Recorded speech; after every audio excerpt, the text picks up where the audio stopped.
안녕하세요. 역상남, 역대상을 읽어주는 남자. 자, 이 시간에는 역대상 25장부터 마지막 장인 29장까지를 다루면서 역대상 전체를 마무리하도록 하겠습니다. 여러분, 역대상은 크게 세 부분으로 나눠지죠. 1장부터 9장까지는 족보, 그리고 10장부터 20장까지는 다윗 이야기, 그리고 21장부터 29장까지는 성전 건축 준비라고 할 수 있습니다. 여러분, 이제 21장에서는 다윗이 인구조사를 통해서 하나님의 심판을 받죠. 그러나 21장이 중요한 이유는 거기에서 그 아라우나의 타작마당이 바로 성전 건축의 장소로 확정이 됩니다. 자, 그 다음에 22장에서는 그 다윗 언약, 사무엘하 7장에 나오는 다윗 언약을 핵심을 강조하면서 이제 이 솔로몬이 왕위 계승과 함께 성전 건축의 그런 책임자로 결정이 되는 거죠. 자, 그 다음에 이제 23장, 24장에서는 레위인들, 특별히 24장에서는 제사장, 그 다음에 이제 25장입니다. 흐름이 그렇게 진행이 되는 거예요. 자, 25장부터 좀 보도록 하겠습니다. 계속해서 이제 레위인들에 대한 그런 직무와 또 조직을 이야기하고 있는데, 특별히 25장에서는 찬송을 맡은 레위인들을 얘기합니다. 그러니까 23장, 24장에서는 그런 레위인들과 제사장이 하나님의 성전의 사무를 맡은 그런 역할을 맡은 사람들을 강조하고 있다라면, 이제 25장에서는 찬송을 맡은 사람들을 소개하고 있습니다. 자, 7절에 보니까 288명이라 그랬는데 23장 5절에 보면은 4,000명이라 그랬어요. 악기로 찬송하는 자들. 그러니까 이 4,000명 안에 이제 포함된 숫자겠죠. 자, 그 대표적인 사람들이 아삽, 헤만, 여두둔. 이 사람들이 특별히 구별되어 갖고 이제 섬겼다라고 했어요. 자, 제사장과 같이 24반차로 나누어서 제비를 뽑아갖고 이제 섬겼다라는 것을 우리가 좀 볼 수 있습니다. 자, 그런데 이제 2절과 3절과 6절에 보면은 아삽의 지휘 아래, 그리고 여두둔의 지휘 아래, 그리고 그들의 아버지 헤만이죠. 헤만의 지휘 아래. 그러니까 어떤 질서 속에서 그런 사역이 잘 이루어지고 있다라는 것을 우리가 좀 볼 수 있습니다. 자, 그다음에 이제 6절에 보니까 아삽과 여두둔과 헤만은 왕의 지휘 아래 있었으니, 그러니까 왕의 지휘, 다윗의 지휘, 이런 걸 보면 이제 다윗이 그런 하나님의 성전의 제의 또는 예배의 창시자라고 할 수 있는 거죠. 다윗 왕, 그 다음에 이제 레위인들, 그 다음에 거기 밑에 있는 찬송하는 사람들이 어떤 그런 질서 속에 사역이 이루어졌다라는 것을 우리가 좀 볼 수 있습니다. 자, 그 다음에 이제 26장으로 가보겠습니다. 자, 26장에서는 이제 성전 문지기와 곡간을 맡은 자들인데, 23장부터 25장까지가 성전 안에서 섬기는 자들이라고 한다라면, 이 성전 문지기는 이제 성전 바깥에서 섬기는 자들이라고 할 수 있죠. 성전의 안내와 유지를 담당하는 사람들이었습니다. 자, 그런데 이제 5절에 우리가 익숙한 이름이 나오죠. 오벳 에돔. 자, 이게 뭐죠? 14장 13절 14절에 나왔던 것처럼 그런 하나님의 언약궤가 그 예루살렘에 안치되는 과정에서 처음에는 이제 실패하죠. 그 시도가. 그랬다가 이 하나님의 언약궤가 오벳 에돔의 집에 3달 동안 있으면서 굉장히 축복을 받습니다. 그것을 보면서 다시 예루살렘 성전으로 안치시키려고 했던 다윗의 2차 시도가 있게 되는 거죠. 자, 그래서 그 1차 시도의 실패 후에 2차 시도까지의 기간 동안 오벳 에돔의 집에 굉장히 하나님께서 축복을 부어주셨다라는 것을 우리가 좀 기억해 볼 수 있습니다. 자, 20절부터 28절까지는 성전의 곡간을 맡은 자들인데, 이 성전의 곡간에는 어떤 물건들이 들어가요? 성국, 또 성물, 또 봉헌된 전리품, 그렇죠? 특별히 27절에 보니까 이런 말씀이 있습니다. 27절 제가 한번 읽어보겠습니다. 그들이 싸울 때에 노력하여 얻은 물건 중에서 구별하여 드려 여호와의 성전을 계수한 일과, 그러니까 그런 전쟁에서 하나님의 전쟁일 때 모든 전리품들이 하나님께 귀속이 되잖아요. 그래서 이제 그렇게 들어온 물건들이 이제 많이 있었다라는 거죠. 자, 그 다음에 29절부터 32절에 보면은 성전 바깥에서 이스라엘의 일을 다스리는 관원과 재판관, 그리고 여호와의 모든 일과 왕을 섬기는 일을 담당하는 사람들이 있는 거죠. 자, 그러니까 정치적이고 법적인 일과 연관된 사람들이고, 그리고 이제 군사적인 일과 연관된 사람들이, 또 레위 지파 중에서도 그런 역할을 하는 사람들이 있었다라는 것을 우리가 좀 생각해 볼 수 있습니다. 자, 여기까지 23장부터 26장까지 레위인들을 조직하고 있는 거예요. 그들의 직무를 소개하고요. 그러니까 성전과 관련된 레위인, 제사장의 그런 모든 조직이 갖춰졌는데, 딱 한 가지 빠진 게 있습니다. 그게 뭐죠? 예, 성전입니다. 이제 성전만 준비되면 완벽해지는 거죠. 자, 그 다음에 이제 27장으로 넘어가 보겠습니다. 자, 27장에서는 23장부터 26장까지가 레위인들을 조직한 그런 조직도라면, 이제 27장에서는 군사와 행정을 맡은, 그러니까 다윗 왕국의 통일 왕국의 군사와 행정을 맡은 사람들을 조직하고 있는 내용입니다. 그렇게 구분하시면 좋을 것 같아요. 그러니까 성전과 관계된 내용들이 훨씬 많은 거죠. 23장부터 26장까지니까 27장 한 장에서 군사와 행정과 연관된 사람들을 조직하는 겁니다. 자, 1절부터 15절에 보니까 24,000명이 한 개 반으로 1년 12달을 돌아가면서 섬겼다 그랬어요. 그러니까 월마다 교대했겠죠.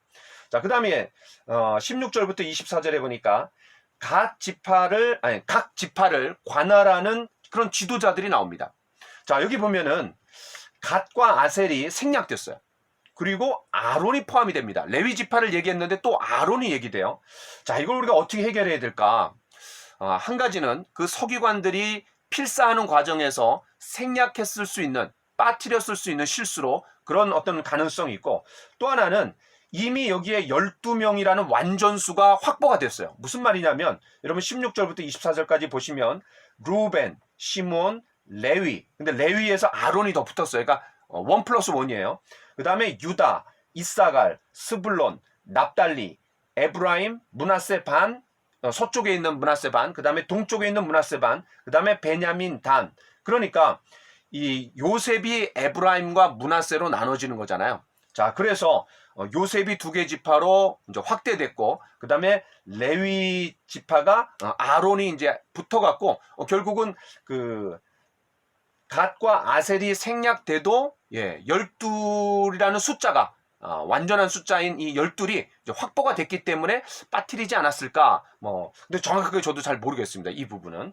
자, 그 다음에 왜 아론이 포함이 됐을까? 아마 이 레위와 아론을 따로 구분했던 것 같아요. 왜냐하면 레위 지파에 일이 있었고, 특별히 고핫 자손의 후손이었던 이제 이 아론이 제사장의 역할을 맡았기 때문에 엄격하게 좀 구별하기 위해서 레위 지파도 얘기하지만 또 아론을 따로 빼갖고 이야기했던 것 같아요. 자, 그 다음에 이제 25절부터 31절까지 보면 그런 왕의 재산의 관리자들이 나오죠. 자, 그러니까 다윗이 솔로몬에게 그 나라를 넘겨줄 때 종교적으로, 정치적으로, 군사적으로, 그 다음에 경제적인 안정까지도 다 물려줬다라는 것을 우리가 좀 엿볼 수 있는 거죠. 자, 그런데 흥미로운 건요, 25절부터 31절까지 보면은 12명의 명단이 나옵니다. 그러니까 이 12이라는 숫자를 맞추는 게 좀 중요했던 것 같아요. 그래서 16절부터 24절까지 그런 각 지파의 그런 지도자들을 이야기하면서 갓과 아셀을 빼고도 이제 12이 딱 맞춰졌기 때문에 빼지 않았을까, 그렇게 생각해 보게 됩니다. 자, 그 다음에 이제 32절부터 34절까지는 다윗의 행정부의 어떤 그런 관리자들, 또 고문들, 그런 사람들을 이제 이름을 언급하고 있는 거죠. 자, 그 다음에 이제 28장으로 넘어가 보겠습니다.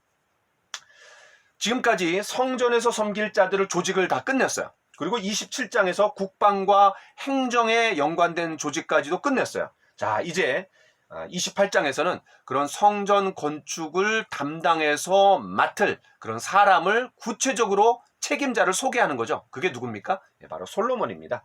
자, 그래서 1절부터 10절에 보니까 솔로몬을 성전 건축할 자로 이제 소개하는 거죠. 자, 그래서 왕위의 계승과 성전 건축이 같이 간다라는 것을 우리가 좀 볼 수 있습니다. 그만큼 중요하다라는 거죠. 자, 그 다음에 11절부터 19절에 보면은 그런 성전의 설계도를 솔로몬에게 이양합니다. 맡기는 거죠. 자, 출애굽기 25장에 보면은 그 성막을 만들 때도 모세가 그런 부살렐과 오홀리압에게 그런 설계도를, 그 식양을 하나님께 받아갖고 그대로 전달했던 것처럼 바로 이제 성전의 설계도도 솔로몬에게 전수해 주는 거죠.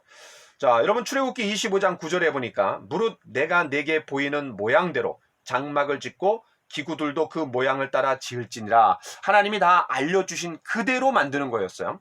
자, 그 다음에 출애굽기 25장 40절에서도 너는 삼과 이 산에서 내게 보인 양식대로 할지니라. 자, 그래서 이런 하나님이 알려주신 양식대로 이렇게 만들었다라는 표현이 이제 출애굽기 25장 이후에 계속해서 반복해서 나옵니다. 자, 마찬가지로 이 성막은 이동식이라면 이제 성전은 고정식이 됐는데 또 성막은 텐트로 천으로 만든 거죠. 그러나 이제 성전은 이제 돌로 만들어졌는데 어쨌든 성막이나 성전이나 하나님이 거하시는 곳이고 하나님이 알려주신 모양대로 만들어야 됐다라는 거죠. 아무렇게나 만들면 되는 게 아니에요. 자, 19절에 보니까 이렇게 말합니다. 여호와의 손이 내게 임하여 이 모든 일의 설계를 그리어서 나에게 알려주셨느니라. 바로 다윗의 어떤 마음속에서 생각 속에서 착안해낸 그런 아이디어가 아니라 하나님의 아이디어였던 거죠. 이걸 보면은 교회가 이제 성막과 성전이 어떤 교회의 모델이 되잖아요. 이 교회는 하나님의 아이디어라는 것을 우리가 좀 볼 수 있습니다. 자, 12절에서도 다윗이 영감으로 받았다라는 거예요. 하나님이 알려주신 것을 받아갖고 그대로 이제 설계도를 만들었다라는 거죠. 자, 그 다음에 이제 20절부터 21절에 보니까 솔로몬이 이런 성전 건축이 너무나 큰 일이기 때문에 이런 대업을 달성할 수 있도록 아주 작고 또 여리고 아주 부족함이 많은 솔로몬을 격려해 주는 겁니다. 자, 그런데 이제 솔로몬에게 뭐라 그래요? 하나님이 함께 해주시겠다. 그리고 하나님 너를 버리지 않을 거다. 그리고 온 백성들이 잘 준비가 됐고 너를 전적으로 지지해 줄 거다라고 이제 격려해 주는 겁니다. 여러분, 성경에서 아주 커다란 임무를 맡은 사람들에게는 하나님께서 함께 해주시겠다라는 표현을 자주 씁니다. 여호수아에게도 하나님 그렇게 해주셨고요. 그 다음에 이제 12제자에게도 예수님께서 승천하시면서 지상명령을 주실 때 함께 해주시겠다라고 얘기했고, 또 사사기에 보면은 기드온에게 여호와께서 너와 함께 하신다. 바로 큰 용사다. 큰 용사인 이유가 뭐예요? 그의 어떤 기능과 역할과 어떤 자질이 중요한 게 아니라 하나님이 함께 해주시기 때문에 큰 용사라는 거죠. 자, 그래서 이 솔로몬을 하나님 반드시 너와 함께 해주실 거다라고 격려해 주는 겁니다. 자, 그 다음 이제 마지막 29장까지 가겠습니다. 원래 이제 우리가 4장을 다뤄야 되는데 또 한 장밖에 남지 않기 때문에 29장까지 다루도록 그렇게 하겠습니다. 자, 지금까지 21장부터 29장까지 성전 건축 준비라고 했어요. 자, 그런데 이 21장부터 29장까지 3번에 걸쳐서 다윗의 연설이 나옵니다. 요게 이제 중요한 거죠. 22장에서 그 사무엘하 7장에 다윗 언약을 핵심을 이야기하면서 이제 솔로몬에게 왕위 계승과 함께 성전 건축의 책임자라는 것을 이제 알려줬어요. 자, 그 다음에 이제 28장에서는 그런 이스라엘 모든 관원들에게 그런 성전 건축의 중요성을 강조하면서 바로 솔로몬이 핵심 역할을 할 거다. 잘 도와라. 이렇게 얘기했던 거죠. 자, 그 다음에 이제 29장. 자, 여기에서는 뭐냐면 이 성전 건축을 위해서 예물을 드려야 되는데 이 관원들에게, 지도자들에게 성전 건축을 위한 예물 봉헌에 대해서 다윗이 먼저 모범을 보일 테니까 너희도 함께 좀 자원함으로 기쁜 마음으로 하나님 앞에 드렸으면 좋겠다라고 이제 촉구하는 내용이 나오는 거죠. 자, 29장 좀 더 자세하게 살펴보도록 하겠습니다. 1절부터 5절에 보니까 좀 전에 말씀드렸던 것처럼 이 다윗이 온 회중에게 성전 건축을 위해 헌신하도록 권면하는 거죠. 특별히 다윗이 먼저 모범을 보이면서 예물을 드립니다. 자, 그러면서 6절부터 9절에 보니까 온 백성이 자원해서 또 기쁨으로 하나님 앞에 예물을 드렸다라는 것을 기록하고 있죠. 모두가 기쁨으로 헌신했다라는 것을 잘 보여줍니다. 자, 그 다음에 이제 10절부터 19절에 보니까 그런 모든 광경을 본 다윗이 얼마나 감격스럽고 기뻤겠어요. 그래서 하나님 앞에 이제 감사의 기도를 올려드리는 겁니다. 자, 그런데 이제 이 감사의 기도에 11절부터 13절의 내용이 핵심인데 제가 한번 읽어보겠습니다. 여호와여, 위대하심과 권능과 영광과 승리와 위엄이 다 주께 속하였사오니 천지에 있는 것이 다 주의 것이로소이다. 여호와여, 주권도 주께 속하였사오니 주는 높으사 만물의 머리이심이니이다. 부와 귀가 주께로 말미암고 또 주는 만물의 주제가 되사 손의 권세와 능력이 있사오니 모든 사람을 크게 하심과 강하게 하심이 주의 손에 있나이다. 우리 하나님이여, 이제 우리가 주께 감사하오며 주의 영화로운 이름을 찬양하나이다.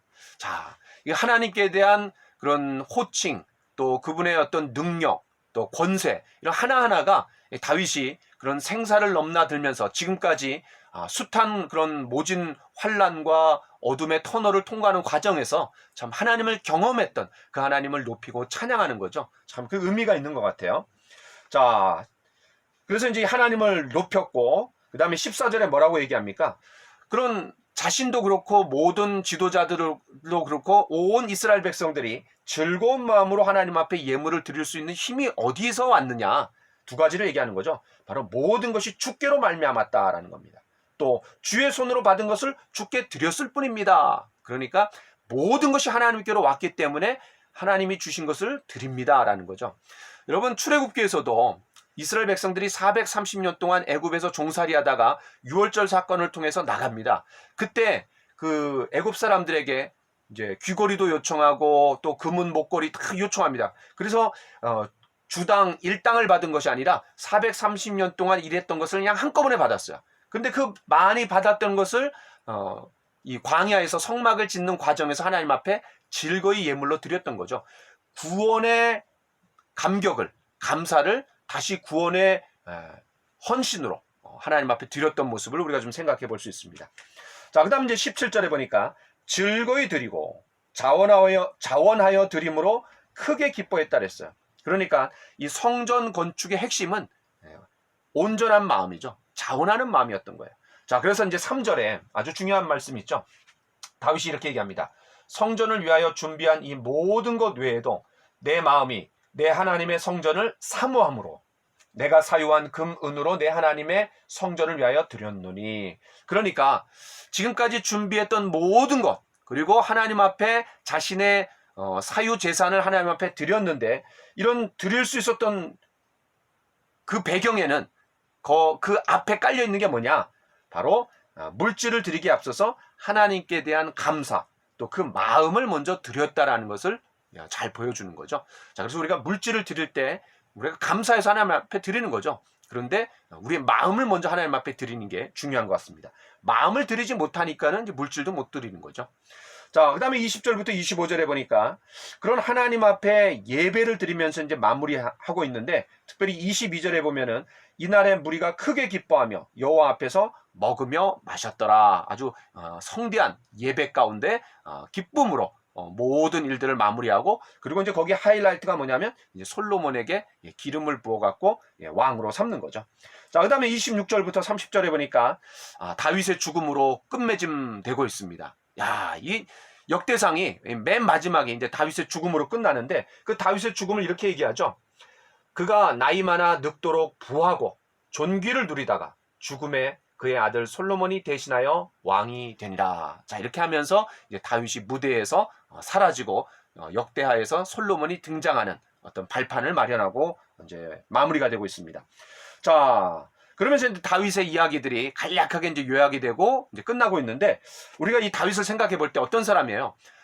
이스라엘의 2대 왕이지만 그러나 통일 왕국부터 시작을 한다라면 초대 왕입니다. 통일 왕국의 초대 왕이고요. 또 성전 예배의 창시자라고 할 수 있습니다. 다윗이 그 성전 건축을 다 준비하고 또 그런 건축의 물자들만 준비한 것이 아니라 사람도 준비했고 특별히 조직도 완벽하게 준비했어요. 특별히 성전에서 섬길 레위인들, 그 다음에 성전에서 예배를 돕는 그런 찬양 대원들, 악기들, 이런 모든 것까지 완벽하게 구비한 모습을 보면은 이 다윗이 굉장히 중요한 역할을 하지 않았나 우리가 좀 생각해 볼 수 있습니다.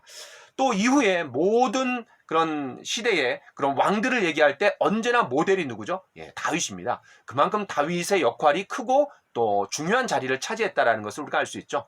자, 이렇게 우리가 이제 역대상 29장을 이제 다 살펴봤는데 상당히 어려울 거라고 생각했지만 의외로 어렵지 않았습니다. 앞에 9장은 족보였고, 그 다음에 가운데 10장은 다윗의 어떤 왕국의 이야기, 그러나 거기에 핵심을 차지하고 있었던 것은 이제 성전이었죠. 그 다음에 21장부터 29장까지 성전 건축 준비로서 다양한 조직을 미리 잘 갖추고 또 정비하고, 그래서 솔로몬에게 넘겨줄 수 있는 준비를, 만반의 준비를 다 갖춘 이 다윗의 모습을 우리가 보았습니다. 자, 여기까지 하고 우리가 이제 역대하 들어가도록 그렇게 하겠습니다. 지금까지 수고 많으셨습니다. 감사합니다.